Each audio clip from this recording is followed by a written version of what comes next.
When weatherizing your home, we focus on increasing comfortability and efficiency. However, when we install bath fans, we work on calculating the exact amount of outdoor air needed to keep indoor air quality high and ensure the safety of your home.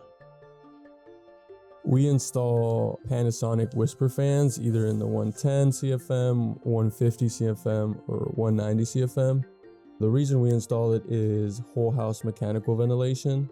As we make a home tighter, there's a certain mechanical ventilation that is needed. We calculate that based on the size of the home, the blower door number, and a couple other factors. Once we have the deficit that your home is left at, then we decide what fan needs to be installed. The usual way we do it is replacing an existing bath fan. We also install a timer switch on that fan so that it turns it on periodically throughout the day, basically acting as that mechanical ventilation and kind of pulling air out of your home, allowing your home to breathe as we have made it tighter.